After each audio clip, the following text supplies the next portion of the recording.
I hope आप सब लोग बहुत अच्छे होंगे। और दो वीडियोस आपके पास आ चुके हैं जो कि मोल से रिलेटेड थे। आपके पहले चैप्टर का टॉपिक है मोल, तो दोनों ही वीडियोस उसी से रिलेटेड थे। पहले वीडियो में आपको मोल की थ्योरी और फार्मूलाज बताए गए थे, और जो सेकेंड वीडियो था उसमें हम लोगों ने टोटली क्वेश्चंस प्रैक्टिस किए थे, क्योंकि आपको बताया गया था कि मोल टॉपिक ही ऐसा होता है जो क्वेश्चंस प्रैक्टिस करने पर ही क्लियर होता है। आई होप आपने क्वेश्चंस प्रैक्टिस किए होंगे। अगर आप लोगों ने नहीं किए हैं तो आपको करने चाहिए, आप उनको कीजिए। अगर आपसे क्वेश्चंस होंगे तो आपको बहुत अच्छा लगेगा, आप एंजॉय करेंगे। जल्दी जल्दी आपको इंट्रोडक्शन दे देता हूं। आप देख रहे हैं मेरा यूट्यूब चैनल, जिसमें आपका स्वागत है। यूट्यूब चैनल का नाम है केमिस्ट्री जगह, और मैं हूं मनोज शर्मा, केमिस्ट्री एक्सपर्ट। तो आपके आज के जो वीडियो में है, जो कि थर्ड वीडियो है इस चैप्टर का, ये भी मोल के क्वेश्चंस का ही होगा। तो ये वीडियो भी आप तभी देखें जब आपका फर्स्ट वीडियो सबसे पहले देखा हुआ हो, फिर सेकंड वीडियो, तब आप थर्ड देखें। देखने का तरीका आपको फिर से बताते हैं। देखने का तरीका ये रहेगा, एक बार पूरा वीडियो आप देख लें केयरफुली, कमेंट बॉक्स में कमेंट कर दें, कमेंट के अलावा लाइक कर दें, सब्सक्राइब कर दें, और दूसरी बार जब आप वीडियो को देखें तो फिर पॉज कर करके उससे नोट्स भी बनाएं। तो चलिए हम क्वेश्चंस को रिफ्रेश करते हैं। क्वेश्चंस सेकंड वीडियो में भी कराए गए थे, इस वीडियो में हम थोड़े और क्वेश्चंस करते हैं, थोड़ा लेवल हम और बढ़ाएंगे क्वेश्चंस का। तो क्वेश्चन पहला है, लिखने डायरेक्टली और क्वेश्चन करें आप लोग। क्वेश्चन है, find the number of atoms of each type in find the number of atoms of each type in 10 gram of calcium carbonate. तो 10 ग्राम ऑफ, इससे आप रिफ्रेश हो जाएंगे, आपको सब याद आ जाएगा। 10 ग्राम ऑफ कैल्शियम कार्बोनेट। तो इसमें आपको टोटल मोल बताने हैं, सॉरी हर टाइप के एटम्स का नंबर बताना है। देखो 10 ग्राम अगर कैल्शियम कार्बोनेट है, ऐसा क्वेश्चन मैंने आपको सेकंड वीडियो के लास्ट में कराया था। तो 10 ग्राम कैल्शियम कार्बोनेट में आप चेक करिए इस तरीके से। पहले तो आपको मोल निकालने पड़ेंगे। तो मोल कैसे निकालोगे? मास अपॉन मोलर मास। मोलर मास होता है 100, तो 0.1 मोल आ जाएंगे। अब आप क्या करेंगे? अब मोल के बाद आप मॉलिक्यूल्स या फार्मूला यूनिट कहते हैं आयनिक कंपाउंड में, तो मॉलिक्यूल्स ऑफ CaCO3 निकालोगे तो ये नंबर हो जाएगा 0.1 इंटू Na। Na की वैल्यू होती है 6.022 इंटू 10 टू दी पावर 23, तो ये वैल्यू बन गई 6.022 इंटू 10 टू दी पावर 22। तो ये तो निकल आए मॉलिक्यूल्स। अब आपसे पूछा है हर टाइप के एटम्स का नंबर, तो कैल्शियम कार्बोनेट के मॉलिक्यूल्स का इतना नंबर है, इसके एक मॉलिक्यूल में कैल्शियम का एक ही एटम होता है, तो कैल्शियम के एटम्स का नंबर उतना ही होगा जितना इतने इसके मॉलिक्यूल्स का है। कार्बन के एटम्स का भी नंबर उतना ही होगा जितना इसके मॉलिक्यूल्स का है, लेकिन ऑक्सीजन के एटम्स का number triple of the number of molecules of calcium carbonate के बराबर होगा। तो नंबर ऑफ कैल्शियम एटम्स ये बन जाएगा, कैल्शियम एटम्स बनेंगे जितने मॉलिक्यूल्स हैं कैल्शियम कार्बोनेट के उतने ही। नंबर ऑफ कार्बन एटम्स ये भी उतने ही होंगे, और नंबर ऑफ ऑक्सीजन एटम्स ये हो जाएंगे 3 times of number of molecules of, इस तरीके से। तो ये हो गया। आज हमें क्वेश्चंस ही करने हैं, इस तरीके से क्वेश्चंस करेंगे, टॉपिक हमारा और क्लियर होता जाएगा। देखिए बेटा, यहीं पे हम आपको एक चीज और बता दें, बड़ी इंपॉर्टेंट इंफॉर्मेशन है।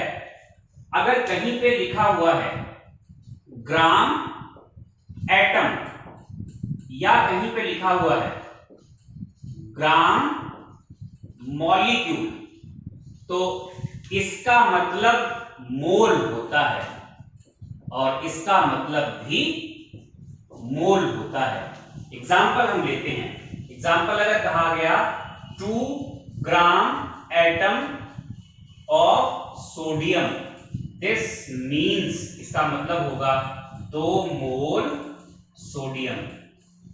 और ऐसे ही एग्जाम्पल लेते हैं, अगर कहा गया 2 ग्राम मॉलिक्यूल ऑफ H2O, इसका मतलब होगा that is 2 mole of H2O। अच्छा, यहाँ ग्राम मॉलिक्यूल और यहाँ एटम, वो इसलिए क्योंकि सोडियम की एंटिटी ही एटम होती है और H2O की एंटिटी क्या है, मॉलिक्यूल है। तो अगर ग्राम एटम या ग्राम मॉलिक्यूल वर्ड साथ साथ आता है तो वो मिल करके ग्राम एटम मोल बोला जाएगा, ऐसे ही ग्राम मॉलिक्यूल क्या बोला जाएगा, मोल बोला जाएगा। तो यहां से भी बहुत सारे क्वेश्चंस बन सकते हैं। तो ये आपको इंफॉर्मेशन दी, इसी से रिलेटेड एक क्वेश्चन आपको बोल रहे हैं, क्वेश्चन लिखिएगा, ऑप्शनल क्वेश्चन है, आपको ऑप्शन सेलेक्ट करना होगा। क्वेश्चन लिखें, which of the following has highest mass. आपको 4 ऑप्शंस दिए जा रहे हैं।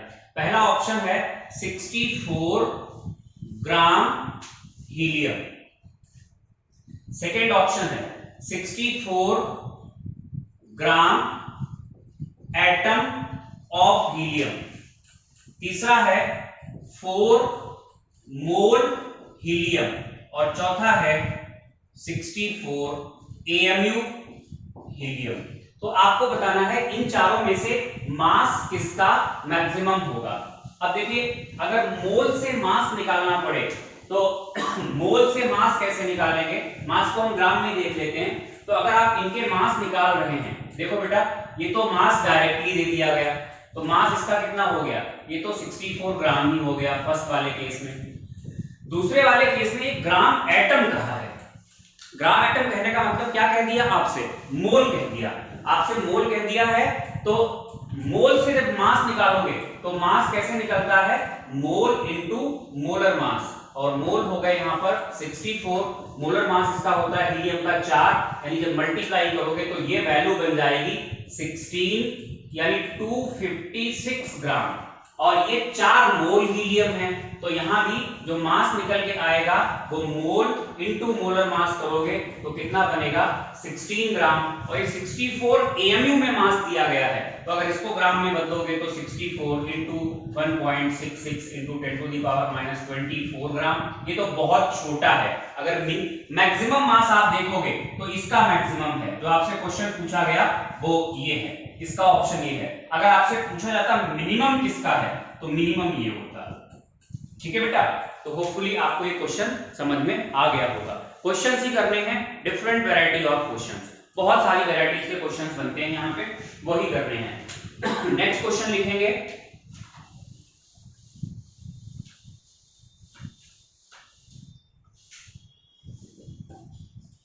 क्वेश्चन है, लिखो, विच ऑफ द फॉलोइंग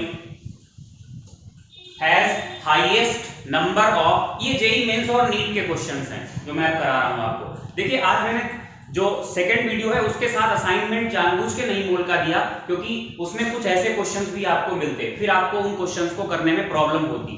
तो इसलिए क्या करते हैं कि ये आज का वीडियो जब हम डाउनलोड करेंगे उसके साथ आपको असाइनमेंट भी दे देंगे हम व्हाट्सएप पे, जिससे आप प्रैक्टिस करेंगे, और अगर प्रैक्टिस करेंगे तो आपको बहुत अच्छा लगेगा। तो देखिएगा, क्वेश्चन था, विच of the following has highest number of molecules, which of the following has highest number of molecules. फिर से वही 4 ऑप्शन लेते हैं।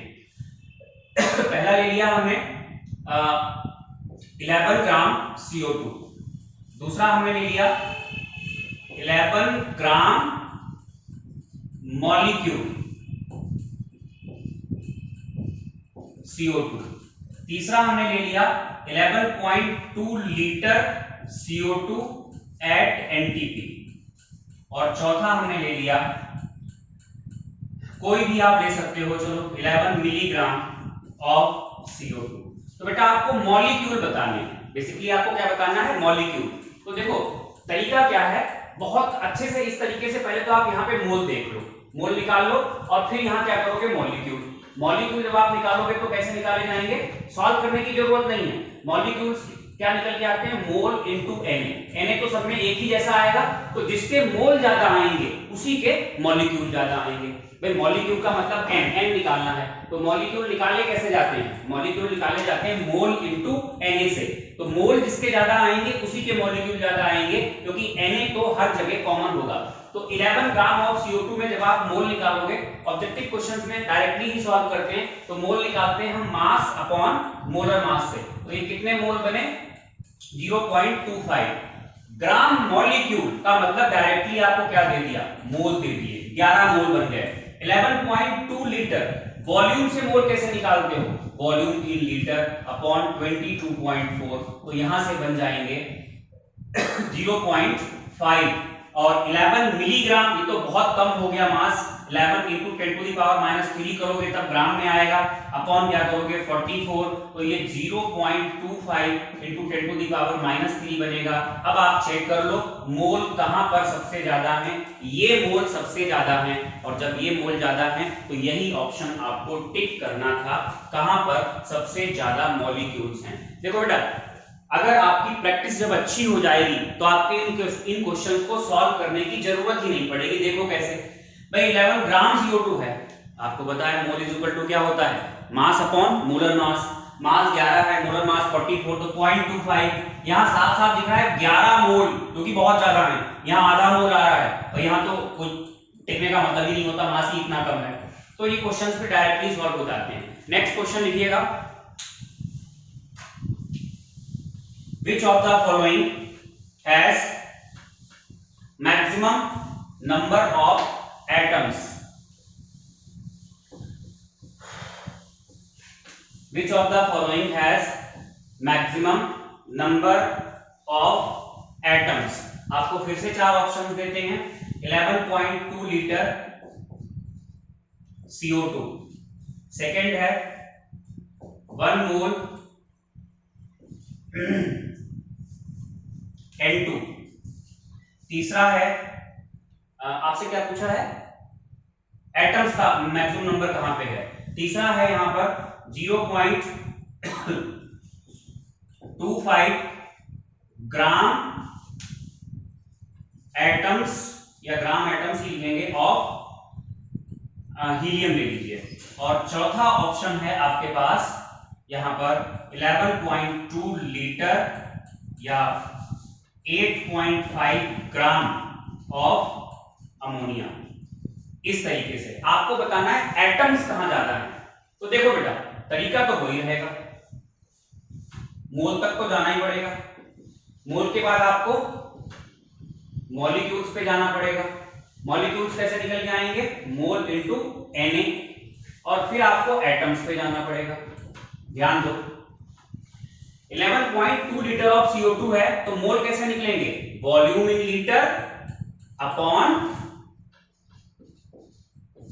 22.4 से 0.5 मोल आएंगे इसके, 1 मोल डायरेक्टली एक मोल ही दिया गया है आपको N2 का, 0.25 ग्राम एटम का मतलब ही क्या होता है, मोल, यानी क्या हो गया 0.25, और 8.5 ग्राम ऑफ अमोनिया, मतलब हम क्या करेंगे मास अपॉन मोलर मास, तो यहां पर कितना आ जाएगा 0.5, तो ये तो हो गए मोल। अगर आप मॉलिक्यूल निकालोगे तो फर्स्ट केस में 0.5 Na, यहां पर 1 Na मतलब Na, यहां पर 0.25 Na, यहां पर 0.5 Na, ये मॉलिक्यूल्स आए। अगर आपसे पूछते कि मॉलिक्यूल्स कहां ज्यादा हैं, तब तो ऑप्शन ये वाला होता, मिनिमम कहां है तब ये वाला होता, हालांकि मॉलिक्यूल है नहीं, यहां पर एटम ही है। एटम्स कैसे निकालोगे भाई, CO2 के एक मॉलिक्यूल में 3 एटम होते हैं, CO2 के एक मॉलिक्यूल में 3 एटम हैं, और यहां पर मॉलिक्यूल कितने निकल के आए 0.5 Na, तो फिर एटम्स निकालने के लिए क्या करोगे 3 इंटू 0.5 इंटू Na, यानी ये वैल्यू कितनी निकल के आ रही है 1.5 Na। ऐसे ही N2 के एक मॉलिक्यूल में 2 एटम होते हैं, तो यहां पर हो जाएगा 2 Na।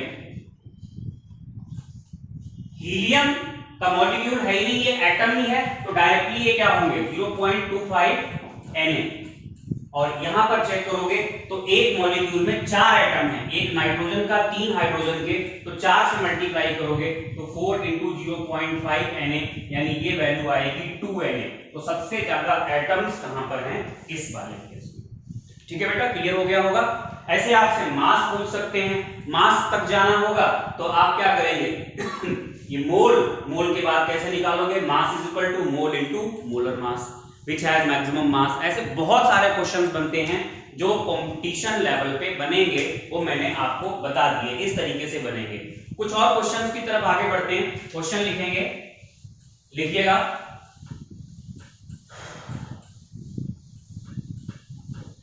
there is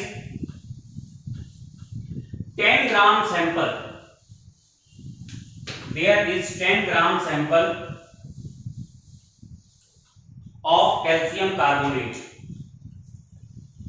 there is 10 gram sample of calcium carbonate which is 90% pure, which is 90% pure, full stop के बाद। तो 10 ग्राम कैल्शियम कार्बोनेट है और 90% क्या है, इसकी प्योरिटी है। Calculate the number of molecules of calcium carbonate, calculate the number of molecules of calcium carbonate.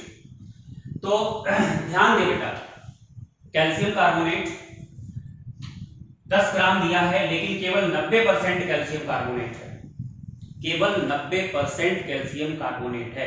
इसका मतलब 10 ग्राम में कैल्शियम कार्बोनेट कितना होगा, मास ऑफ CaCO3, मतलब प्योर कह सकते हो। ये कितना होगा, 10 का 90%, यानी कितना निकल के आया, 9 ग्राम। इसके बाद देखिएगा 9 ग्राम आ गया, आपको बताने हैं इसके मॉलिक्यूल्स। तो आप कहां तक जाएंगे, मोल्स ऑफ CaCO3। मोल्स कैसे आएंगे, मास अपॉन मोलर मास। और फिर क्या बताने हैं, मॉलिक्यूल्स। मॉलिक्यूल्स के लिए आप क्या करेंगे, 9/100 यहां मोल को मल्टीप्लाई कर देंगे Na से। इस तरीके से ये क्वेश्चन हो जाएगा। नेक्स्ट क्वेश्चन आप लिखेंगे, ये सिंपल था। थोड़ा और आगे बढ़ते हैं, बड़ा कॉमन क्वेश्चन होता है। आप लोगों ने सुना होगा कि जो गोल्ड की प्योरिटी होती है वो कैरेट में मेजर की जाती है, और जब 24 कैरेट गोल्ड होता है, 24 कैरेट गोल्ड 100% प्योर कहा जाता है। और अगर 24 कैरेट से कम है तो इसका मतलब गोल्ड में इंप्योरिटीज हैं किसी और मेटल की। तो क्वेश्चन ये है, लिखें, calculate the number of atoms of gold, calculate the number of atoms of gold in 20 carat and 2 gram gold.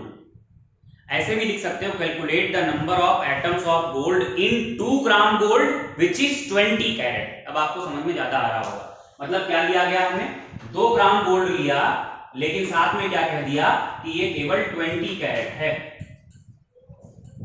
अब जो भी स्पेलिंग होती हो कैरेट की देख लीजिएगा, सॉल्व करिए। मैं जरा पानी पी के बस 2 सेकेंड।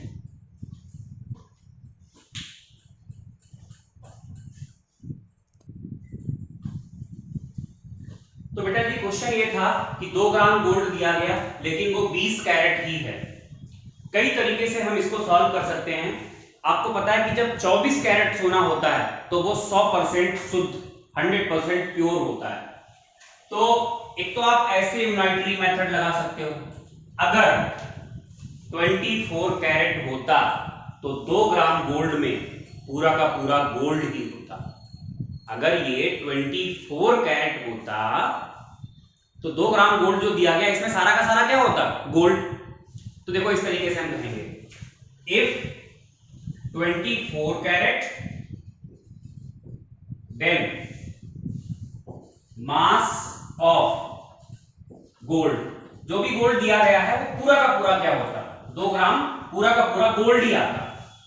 और अगर 1 होता तो यूनाइटरी मेथड है 2/24 ग्राम, और अगर ये 20 कैरेट दिया गया है तो ऐसे केस में 2 × 20/24।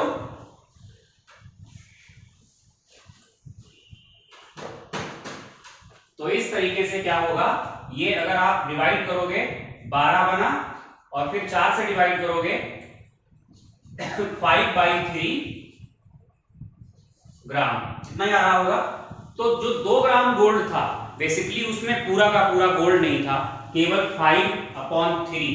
5/3 को आप आगे भी सॉल्व कर सकते हो, 1 आएगा 2, 1.66 इतने ग्राम जो होगा वो गोल्ड आएगा निकल के। ऐसे कर सकते थे आप, या आप क्या कर सकते थे इस तरीके से, 24 कैरेट गोल्ड मींस प्योरिटी कितनी होगी, 100%, और अगर 1 तो 100/24%, और है कितना 20 कैरेट, तो 100 इंटू 20/24। इसको जब आप सॉल्व करेंगे तो आएगा 100,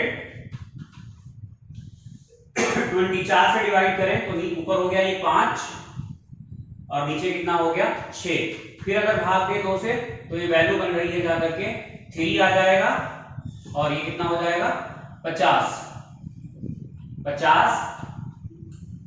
इंटू 5/3। इतने परसेंट है, मतलब इतने परसेंट प्योर है। इतने परसेंट प्योर को अगर हम सॉल्व करें तो कितना बन रहा है, 250 बन रहा है, 250 बन रहा है, /3 बन रहा है, यानी ये हो जाएगा यहां से कितने परसेंट प्योर आ रहा है, 8 1 10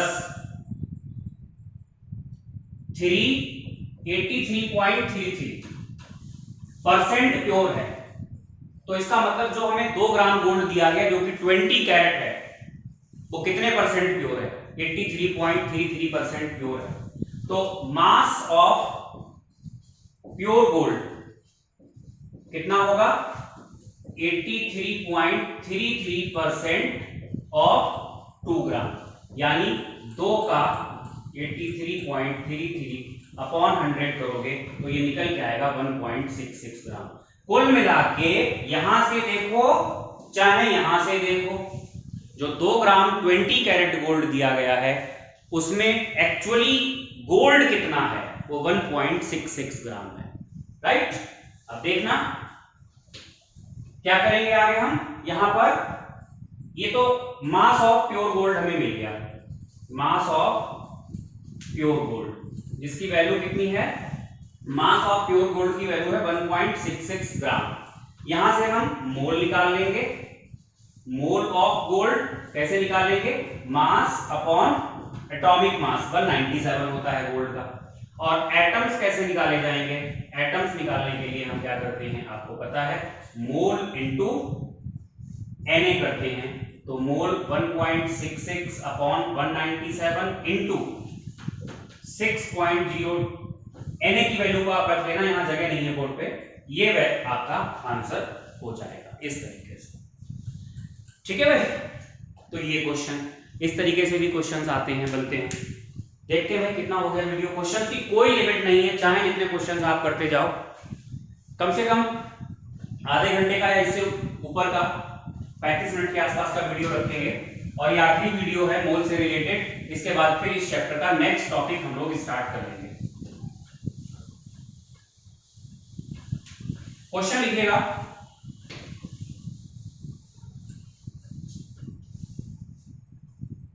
लिखेंगे question, there is 1 drop of water, there is 1 drop of water having mass 1 milligram. तो एक बूंद पानी की है जिसका मास हमने बता दिया 1 मिलीग्राम, हालांकि 1 मिलीग्राम ज्यादा हो गया मास, इतना होगा नहीं, फिर भी चलो ले लिया तो ले लिया, having mass 1 milligram, full stop के बाद। इन 1 सेकेंड, इन 1 सेकेंड, जरा नोट कर लें वरना भूल जाएंगे, एक ड्रॉप थी जिसका मास कितना था, 1 मिलीग्राम था, तब लिखेंगे in 1 second 100 molecules of H2O are evaporated, उड़ जाते हैं 100 मॉलिक्यूल 1 सेकेंड में कितने उड़ जाते हैं, 100। In 1 second 100 molecules are evaporated, full stop के बाद what time will be taken, what time will be taken in the evaporation of, what time will be taken in the evaporation of complete drop of water। आपके लिए ज्यादा अच्छा ये है आप video को पॉज करें और पॉज करने के बाद सॉल्व करें और फिर हमारे साथ जुड़े आगे। मैं कंटिन्यू करता हूं। तो एक ड्रॉप पानी की है, H2O हो गया, 1 ड्रॉप यानी कितना हो गया 1 मिलीग्राम। 1 मिलीग्राम यानी ये हो गया 1 × 10⁻³ ग्राम। यानी अगर मोल निकालोगे तो कितना आएगा मास इन ग्राम, जो कि ये है, सही से देखते रहें, मास इन ग्राम अपॉन मोलर मास, ये मोल हो गया। यहां से हम मॉलिक्यूल्स ऑफ H2O निकाल देते हैं। मॉलिक्यूल्स ऑफ H2O निकालोगे तो ये हो जाएंगे, मोल को मल्टीप्लाई कर देते हैं हम किससे 6.022 × 10⁻23 से। जब आप ये वैल्यू सॉल्व करोगे तो ये 6 अगर मान ले तो ये 3 हो जाएगा। तो ये वैल्यू निकल के आ रही है 1/3 × 10⁻20 मॉलिक्यूल्स। इसको अगर हम 10 कर लें तो 19 रह जाएगा, नीचे क्या होगा 3, यानी 3.33 × 10⁻90 इतने मॉलिक्यूल्स हैं एक बूंद में। सोचो कितने ज्यादा होते हैं, इतने मॉलिक्यूल्स हैं। 1 सेकंड में 100 मॉलिक्यूल उड़ जाते हैं, तो ये इतने मॉलिक्यूल उड़ने में कितना टाइम लगेगा? तो आप क्या कहेंगे 100 molecules are evaporated in the time, कितना होता है 1 सेकेंड। तो 1 के लिए 1/100 सेकेंड और ये वैल्यू 3.33 × 10⁻19 के लिए 1/100 × 3.33 × 10⁻19 करोगे तो 100 से डिवाइड करने पर 3.33 × 10⁻17 सेकेंड्स लगेंगे। अगर ये टाइम आपसे सेकेंड्स में ना पूछा जाए, आंसर किसी और यूनिट में पूछा जाए तो क्या करेंगे? देखो 3.3 × 10⁻17 है, ये किसमें है? ये अलग से हम आपको बता रहे हैं, आंसर आपका आ चुका है वहीं, ये सेकेंड में है। अगर इसको हमने 60 से डिवाइड कर दिया, अब ये मिनट हो गए, मिनट को भी अगर हमने 60 से डिवाइड कर दिया तो ये घंटे हो गए। घंटे मतलब इतने घंटे, घंटे को अगर हमने 24 से डिवाइड कर दिया तो ये क्या हो गए दिन। ये सेकेंड थे, 60 से डिवाइड किया मिनट, मिनट को 60 से डिवाइड किया घंटे, आवर्स, आवर्स को 24 से डिवाइड किया डेज, डेज को जब हमने डिवाइड किया 365 से तो ये यहां पर जो आंसर आएगा वो क्या आएगा ईयर्स, इस तरीके से। ठीक है भैया, ये थ्योरेटिकली दिया है, अब सच्चाई क्या है, कितना टाइम लगेगा क्या नहीं लगेगा वो सब अलग बातें हैं, लेकिन जो क्वेश्चन था, जो थ्योरी आप क्वेश्चन में हमने दी थी उसके अकॉर्डिंग ऐसे ही हम सॉल्व करेंगे। होपफुली आप लोगों ने कुछ पार्ट तो इसका कर ही लिया होगा।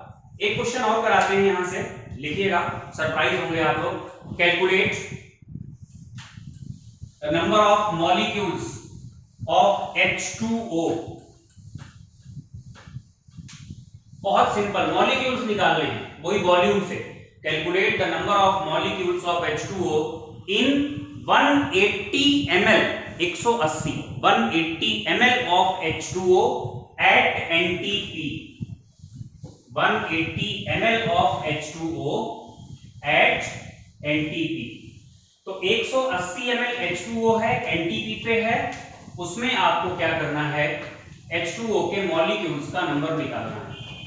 बहुत सिंपल क्वेश्चन है, सॉल्व करिए वीडियो को पॉज करके और फिर मेरे साथ जुड़िए। तो बेटा H2O दिया गया है 180 ml। अगर आपने मोल सही से पढ़ा है पहला लेक्चर तो आपको 3 फार्मूलाज मोल के याद आ रहे होंगे। एक था N/Na, दूसरा था मास इन ग्राम अपॉन मोलर मास, तीसरा था गैसेस के लिए volume in litre at NTP upon 22.4। तो जनरली ये तीसरा वाला फार्मूला आपको क्लिक करेगा क्योंकि आपको ये वॉल्यूम दिया गया है। तो ऐसे केस में आप क्या करेंगे, वॉल्यूम को बदल लेंगे लीटर में, 10⁻³ लीटर हो गया। फिर आप क्या निकालेंगे, मोल। मोल कैसे निकालेंगे, अपॉन 22.4 करेंगे और फिर आप निकालेंगे मॉलिक्यूल्स। मॉलिक्यूल्स क्या करेंगे, 180 अपॉन 22.4, इसको आप मल्टीप्लाई करेंगे Na से। अगर आप ऐसा कर रहे हैं तो ये बिल्कुल गलत है। गलत होने की वजह, ये फार्मूला जो बताया था आपको मोल निकालने का, mole is equal to volume in litre at NTP upon 22.4, ये केवल गैसेस के लिए था। और H2O को आप देखिए, H2O एट एनटीपी, एनटीपी का मतलब समझते हैं 0 डिग्री सेल्सियस, और P कितना होगा 1 atm। 0 डिग्री सेल्सियस पे जो H2O सॉलिड यानी आइस और जो H2O लिक्विड होता है वो इक्विलिब्रियम में होता है। गैस तो ये होता ही नहीं है कहीं से। जब ये गैस नहीं होता है तो भैया ये फार्मूला कैसे लग जाएगा। तो ये फार्मूला ध्यान देना है, इस फार्मूले का एक ड्रॉबैक यही है, ये केवल गैसेस के लिए लगता है। तो आपको कंफ्यूज कराया जा सकता है इस फार्मूले से। आप ये फार्मूला केवल गैसेस के लिए ही लगाएंगे, यहाँ पर ये फार्मूला एप्लीकेबल नहीं है। तो फिर यहाँ पर हम क्या करेंगे, तो यहाँ पर देखिएगा वॉल्यूम ऑफ H2O ये हो गया 180 ml। सबको पता होता है डेंसिटी ऑफ वाटर जो होती है वो लगभग 1 ग्राम पर ml होती है। तो यहां से हम क्या करेंगे, मास ऑफ H2O निकाल लेंगे जो कि वॉल्यूम इनटू डेंसिटी होगा। 180 इनटू 1 यानी 180 ग्राम आ गया। तो जो H2O 180 ml था वो एक्चुअली 180 ग्राम भी है। अब मास से तो आप मोल निकाल ही सकते हैं। Mole is equal to mass upon molar mass, यानी कितने मोल आ गए 10 मोल। अब आप यहां से क्या करेंगे, मॉलिक्यूल्स निकाल लेंगे। मॉलिक्यूल्स होंगे मोल इनटू Na से मल्टीप्लाई कर देंगे, ये आपका आंसर आ जाएगा बेटा। तो इस तरीके से इस क्वेश्चन को सॉल्व किया जाएगा। चलिए, मैंने बहुत सारे क्वेश्चंस आपको कराए, इसके अलावा भी बहुत सारे क्वेश्चंस आपको असाइनमेंट में दिए जाएंगे मोल फाइंड करने के, वो मैं आपको भेज दूंगा। एक्चुअली मेरा कंप्यूटर कोचिंग में है और कोचिंग लॉकडाउन चल रहा है, कोचिंग में ही असाइनमेंट्स उस लैपटॉप में ही पड़े हुए हैं। लैपटॉप तो है मेरे पास, जो कोचिंग का डेस्कटॉप है जो भी है, मतलब उसमें पड़े हुए हैं सारे असाइनमेंट्स। तो मैं मेल करवा के मंगवाता हूँ, फिर आपको भेजने की कोशिश करता हूँ। और अगर असाइनमेंट नहीं मिल पाया तो किसी बुक से क्वेश्चंस हम आपको फोटो खींच के क्लिक करके भेज देंगे। असली मजा आपको तभी आएगा जब आप क्वेश्चंस लगाओगे और आपसे क्वेश्चंस होंगे। तो सब्सक्राइब कीजिए, अच्छा लगे वीडियो लाइक कीजिए, कमेंट में लिखिए और बस एंजॉय कीजिए, पढ़ते रहिए। Thank you. कल आपको इसके साथ असाइनमेंट, कल का मतलब जब वीडियो आपको मिलेगा तो आपको इसके साथ असाइनमेंट भी मिल जाएगा। थैंक यू बेटा।